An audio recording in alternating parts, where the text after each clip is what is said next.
Baik, sebelumnya terima kasih atas kesempatannya. Perkenalkan, nama saya Prihartini Lufitasari dengan NIM 2019-210230.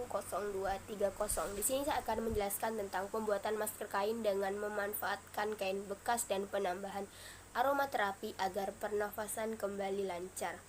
PPKM yang kami ambil ini berlatar belakangkan pandemi COVID yang terjadi dari tahun 2019 sampai dengan detik ini.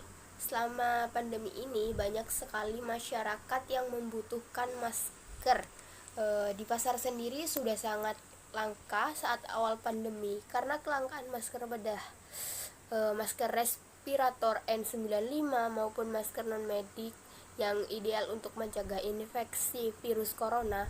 Maka kini banyak yang menggunakan masker kain sebagai upaya untuk melindungi diri dari virus corona. Namun ternyata yang terjadi di luar masker kain pun diperdagangkan dengan harga yang tidak murah. Berlatar belakangkan dengan kondisi seperti itu, kami mencoba untuk melakukan terobosan dengan memanfaatkan kain sisa yang ada untuk memenuhi kebutuhan. Namun dengan berkembangnya waktu, maka pembuatan masker ini tidak hanya untuk internal tapi juga untuk memenuhi kebutuhan teman-teman pendidikan dan umum. Pembuatan masker dilakukan tidak hanya dengan memenuhi standar untuk perlindungan, namun juga memperhatikan bentuk dan kualitas seninya, sehingga ada beberapa bentuk masker yang berhasil dibuat untuk memenuhi kebutuhan penggunanya. Yang dimaksud dengan kain sisa adalah kain yang sudah tidak dipakai sesuai dengan peraturan yang dianjurkan oleh pemerintah, namun dalam kondisi yang baik, misalnya kain sarung, kain bantal yang belum pernah dipakai, ataupun kain gulung yang memang sudah sering tidak dipakai oleh ibu-ibu rumah tangga. Selain menggunakan kain sisa, kami juga menggunakan beberapa aromaterapi yang bisa membuat pernafasan kembali lancar dan segar. Selain karena pandemi COVID-19, kami juga membuat masker dengan adanya aromaterapi juga disebabkan karena pencemaran udara di Indonesia ini semakin menampakkan kondisi yang sangat memprihatinkan. Sumber pencemaran udara dapat berasal dari berbagai kegiatan, antara lain seperti industri, transportasi, perkantoran, dan perumahan yang banyak dibangun di daerah perkotaan.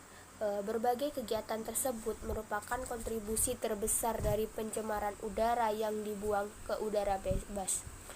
Sumber pencemaran udara juga dapat disebabkan oleh berbagai kegiatan alam seperti kebakaran hutan, gunung meletus, gas alam beracun, dan lain sebagainya. Dampak dari pencemaran udara tersebut adalah menyebabkan penurunan kualitas udara yang berdampak negatif terhadap kesehatan masyarakat.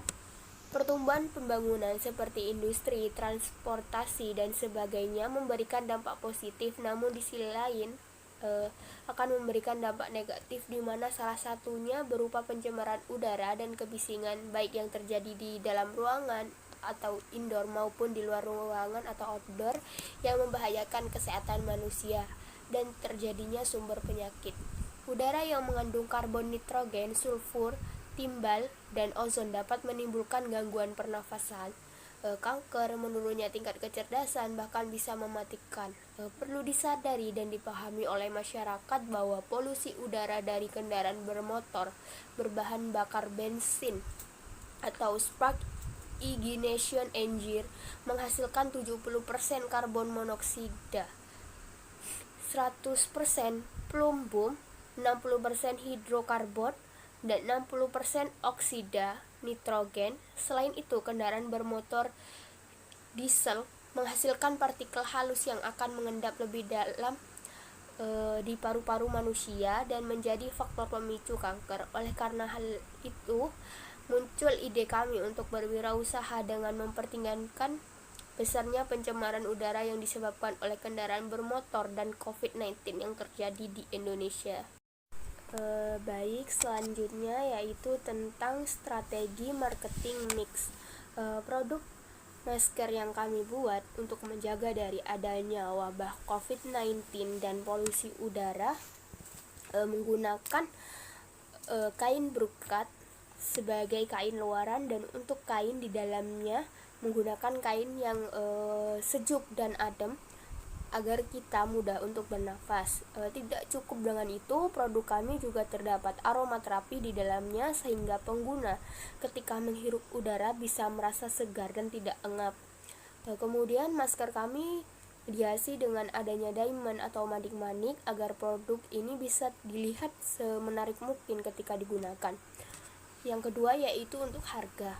Harga jual masker kami per satuan yaitu 12.000. Harga ini sudah terbilang sangat murah karena kami menggunakan bahan-bahan yang berkualitas tinggi dan baik. Selanjutnya yang ketiga yaitu tempat penjualan. Tempat atau lokasi penjualan merupakan faktor yang sangat mendukung untuk usaha menengah kami. Dengan adanya wabah COVID yang seperti sekarang, kita tidak boleh banyak berinteraksi dengan masyarakat. Maka kita memanfaatkan gadget untuk usaha kita tetap berjalan secara lancar. Kami menggunakan platform seperti Shopee, Lazada, Instagram, WhatsApp, dan lain-lain. Kami biasanya menggunakan platform tersebut agar masyarakat dapat membelinya secara online dan tidak terdapat kontak secara langsung sehingga untuk menghindari wabah COVID-19. Baik, selanjutnya yang keempat yaitu promosi. Untuk promosi dalam usaha kami, di minggu pertama kami menyediakan sebuah diskon dengan membeli 2 gratis 1. Dengan begitu pembeli akan merasa mendapatkan hadiah dari pembelian maskernya tersebut. Kemudian kami juga menyediakan gratis ongkir di tanggal-tanggal tertentu dan bulan-bulan tertentu. Untuk gratis ongkirnya sendiri kami menyediakan gratis ongkir untuk seluruh wilayah Indonesia tergantung platform yang kita gunakan. Sekian, terima kasih. Selanjutnya akan dilanjutkan oleh rekan saya. Baik, terima kasih atas kesempatannya. Sebelumnya perkenalkan, nama saya Fabian Danatoso dengan NIM 2019-1002. Di sini saya akan menjelaskan tentang analisis keuangan bisnis, yaitu kita akan memulai dengan modal awal sebesar 8.220.000. Kemudian untuk BEP harga, kita akan menjual harga per itemnya sebesar 10.000, sehingga akan ada BEP produksi yang akan kita hitung sebesar total biaya produksi untuk sebulan dibagi harga yang akan kita jual, sehingga kita temukan yaitu BEP produksinya sebesar 15.000. Maka untuk menjadi titik impas, maka produk ini sebesar 132 unit. Kemudian untuk analisis keuntungan, kita akan membuat dengan masker dikali hari dengan dikali harga produk. Maka di total pendapatan kita akan sebesar 13.500.000 dalam sebulan. Sedangkan keuntungan kita didapatkan dari pendapatan dikurangi total biaya produksi sebesar total keuntungan yang kita dapatkan sebesar 11.520.000. Selanjutnya ada persiapan kegiatan. Di sini persiapan kegiatan yang kita lakukan adalah mempersiapkan bahan-bahan yang pertama, yaitu lapisan dalam dari bahan penyerap dari berbahan kain katun, kemudian lapisan tengah dari bahan polipropilen, kemudian lapisan luar dari campuran polister. Setelah itu kami juga akan melakukan beberapa strategi pemasaran yang berikut sebagai pengembangan produk. Pengembangan produk ini akan kita terima sebagai umpan balik terhadap pelanggan. Di sini kita menerima umpan balik dari pelanggan yang akan memakai produk kita secara langsung. Kemudian kita akan memahami keuntungan dan kerugian dari pelanggan kita. Kemudian ada pengembangan nilai pemasaran. Di sini pengembangan nilai pemasaran kita akan dimulai dari masyarakat yang sangat bervarian umurnya, mulai dari muda hingga tua. Karena itu kita akan menjual produk ini di seluruh wilayah Surabaya supaya produk ini dapat mudah ditemui. Dan terakhir ada kegiatan promosi kita akan dilakukan melalui sosial media berupa Instagram, Facebook, WhatsApp ataupun Line. Setelah akan kita menjual di toko online berupa Tokopedia yang akan kita jual di toko bernama seperti yang kita ketahui. Kemudian produk ini pun akhirnya akan kita jual dan kita harapkan untuk mampu diketahui oleh masyarakat dengan mudah. Mungkin itu saja dari saya. Terima kasih. Assalamualaikum warahmatullahi wabarakatuh. wabarakatuh. Perkenalkan, nama saya Rifca Ayuda Febriana dengan NIM 2019 210231. Sebelumnya terima kasih kesempatannya. Di sini saya akan menjelaskan atau melanjutkan presentasi dari rekan saya. Yang pertama itu ada pelaksanaan kegiatan. Pelaksanaan kegiatan ini terdiri dari 5 tahap. Yang pertama ada analisis SWOT, yang kedua ada tahap produksi, yang ketiga ada tahap promosi, yang keempat ada tahap penjualan, yang kelima ada tahap analisis atau pasca produksi. Yang pertama saya akan menjelaskan tentang analisis SWOT. Analisis SWOT ini dibagi menjadi 4, yaitu ada kekuatan, kelemahan, ancaman, hingga peluang. Nah, untuk kekuatan sendiri ini dengan produk kami yaitu kami memiliki 4 kekuatan, yaitu yang pertama ada kualitas produk yang berbahan alami, yang kedua ada pelayanan yang cepat respon atau fast respon, yang ketiga itu dapat digunakan oleh kalangan remaja hingga ibu-ibu rumah tangga, yang keempat yaitu ada harga stabil atau sesuai kebutuhan. Lalu yang kedua yaitu ada kelemahan. Kelemahan dari produk kami yaitu kalau dari masker yang kami produksi itu dipasarkan dan dijual tidak semua atau toko yang memiliki barang kami, cuman toko-toko all shop yang kami punya, dan produk-produk yang lengkap dan semuanya hanya sedikit sekali di outlet resmi yang menjual produk-produk lengkap dari produk kami. Lalu yang ketiga yaitu ada peluang dari produk kami yaitu kaum remaja dan ibu-ibu dapat menggunakannya. Yang kedua yaitu dengan adanya masker kami yang berbahan alami yang terjangkau harganya, hingga pelajar dan ibu rumah tangga dapat tetap menjaga style mereka dengan produk kami. Yang keempat yaitu ada ancaman. Nah, ancaman ini tuh yang pastinya tentu datang setiap saat, yaitu nggak lain mengenai pesaing-pesaing yang kuat dan sejenis mengenai produk-produknya. Nah, jika kita tidak menjaga atau kurangnya kreativitas, maka kita akan kalah dan digeser oleh posisi pesaing yang merupakan salah satunya ancaman terbesar dari dunia bisnis atau usaha. Selanjutnya yaitu ada tahap-tahap produksi. Nah, tahap-tahap produksi ini kami bagi menjadi 7 tahap. Yang pertama yaitu tahap pemilihan bahan, yang kedua yaitu ada tahap pembuatan desain, yang ketiga ada tahap pemilihan ukuran, yang keempat ada tahap pemotongan, yang kelima ada tahap penjahitan, yang keenam adalah finishing, yang ketujuh adalah packing. Lalu selanjutnya adalah tahap promosi. Nah, di tahap promosi ini kami biasanya mempromosikan produk kami melalui WhatsApp atau melalui Instagram. Kami juga memiliki toko all shop di Tokopedia yaitu dengan nama Kita Satu Jiwa. Lalu selanjutnya yaitu ada tahap penjualan. Nah, di tahap penjualan ini kami biasanya melakukan paket atau pengiriman melalui JNE atau JNT, atau juga bisa melalui COD atau bertemu langsung dengan pembeli.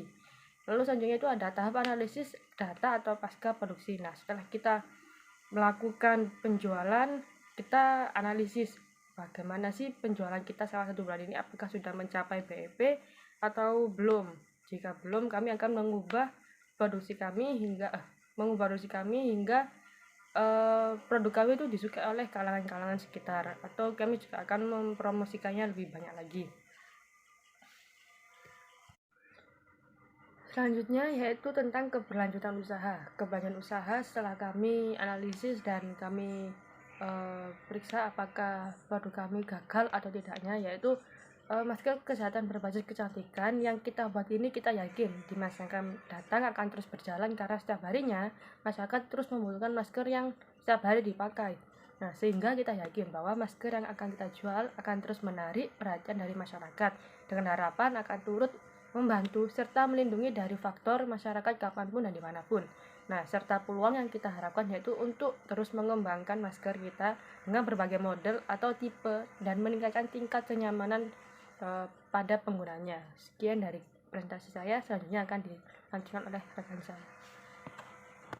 Terima kasih untuk kesempatannya. Perkenalkan, nama saya Nahdiatul Maimunah dengan NIM 2020 940 864. Nah, di sini saya akan mempresentasikan hasil dari program PKMK kami. Pada poin anggaran biaya atau biaya tetap, kita membutuhkan mesin jahit sebanyak 2 dengan harga satuan 2 juta dan jumlahnya 4 juta. Yang kedua adalah penggaris pola jahit, banyaknya 1, harga satuannya adalah 150 dengan jumlah 150.000. Dan yang ketiga adalah meteran jahit dengan jumlah atau banyaknya 2, harga satuannya adalah 5.000, jumlah yaitu 10.000. Yang keempat adalah gunting. Kita membutuhkan sebanyak 4 gunting dengan harga satuannya adalah 60.000, jadi totalnya adalah 240. Dan yang kelima adalah meja. Kita membutuhkan cukup 1 meja saja dengan harga satuan 750.000 dan dengan jumlah 750.000. Dan yang keenam adalah kita membutuhkan kursi, yaitu dengan banyaknya 2 kursi, harga satuannya yaitu adalah 200.000, jadi totalnya adalah 400.000. Untuk total keseluruhannya adalah sejumlah 5.550.000. Dan yang kedua adalah biaya variabel per produksi. Yang pertama adalah kita membutuhkan bahan kain katun untuk produksi masker kita. Kain katun sebanyak 35 meter dengan harga satuannya adalah 30.000 dan dengan harga jumlah 1.050.000. Dan yang kedua adalah benang jahit. Kita membutuhkan benang jahit dengan banyaknya 10 benang dengan harga satuannya yaitu 20.000. Jadi kita jumlah semuanya adalah 300.000. Dan yang ketiga adalah kita membutuhkan sebuah kapur tulis dengan jumlah 5 kapur, harga satuannya yaitu 2.000, jadi kita jumlah semuanya adalah 20.000. Dan yang keempat, kita membutuhkan sebuah manik kristal untuk perhiasan masker kita, yaitu sebanyak 12 dengan harga satuannya adalah 50.000, jadi kita jumlah semuanya 600.000. Dan yang kelima adalah aromaterapi. Kita membutuhkan sebanyak 35 kardus untuk harga satuannya yaitu 20.000, jadi kita total semuanya adalah 700.000. Nah, untuk total keseluruhan jumlahnya yaitu 2.670.000. Nah, untuk biaya total kita cukup tambahkan dari variable cost ditambah fixed cost yaitu sejumlah 2.670.000, kita tambahkan dengan 5.550.000, jadi totalnya adalah 8.220.000. Untuk biaya dan harga per unit, kita total biaya yang dikeluarkan per produksi 2.670.000 ditambah 5.550.000, jadi sama dengan 8.220.000. Untuk modal awal kita membutuhkan modal sebanyak 8.220.000. Untuk analisis atau titik impas atau break even point, yaitu BEP harga total produksi dalam satu kali produksi, jumlah produksi yang dihasilkan per bulan 8.220.000, kita bagi 180 dan kita bagi lagi dengan 30 hari, jadi harga jual per item kita kasih untuk 10.000. Dan untuk BEP produksi, total biaya produksi untuk sebulan kita bagi harga per item harga masker tadi, yaitu Rp 1.980.000, kita bagi dengan harga masker kita tadi yaitu 10.000, jadi 132. Untuk mencapai titik impas berarti kita harus memproduksi sebanyak 132 unit. Dan untuk analisis keuntungan, pendapatan dibagi masker, dibagi hari dan dikali harga produk. 30 dikali 30 dikali harga masker kita yaitu 10.000, jadi Rp 13.500.000. Untuk total pendapatan dalam sebulan yaitu kita memperoleh sebanyak 13.500.000. Untuk keuntungan, pendapatan dikurangi total biaya produksi yaitu sebanyak 13.500.000 500 kita kurangi sejumlah 1.980.000. Jadi hasilnya yaitu adalah 11.520.000. Untuk jadwal kegiatan dalam program PKMK kami menyiapkan bahan dan peralatan yang akan digunakan pada bulan pertama, dan untuk observasi terhadap kondisi tempat pemasaran yang kita akan pasarkan produk kami, kita taruh pada bulan pertama juga. Dan untuk perekrutan karyawan kita taruh pada bulan pertama, dan untuk pelaksanaan kegiatan kewirausahaan atau untuk penjualannya kita taruh pada bulan pertama sampai bulan keempat. Dan untuk pengurusan sertifikat usaha kita taruh pada bulan pertama, dan untuk tindak lanjut keberhasilan kita taruh pada bulan ketiga, dan yang terakhir untuk penyusunan pelaporan kita taruh pada bulan yang terakhir. Nah, mungkin hanya itu yang dapat kami presentasikan, kurang lebihnya kami mohon maaf. Wabillahi taufiq wal hidayah. Wassalamualaikum warahmatullahi wabarakatuh.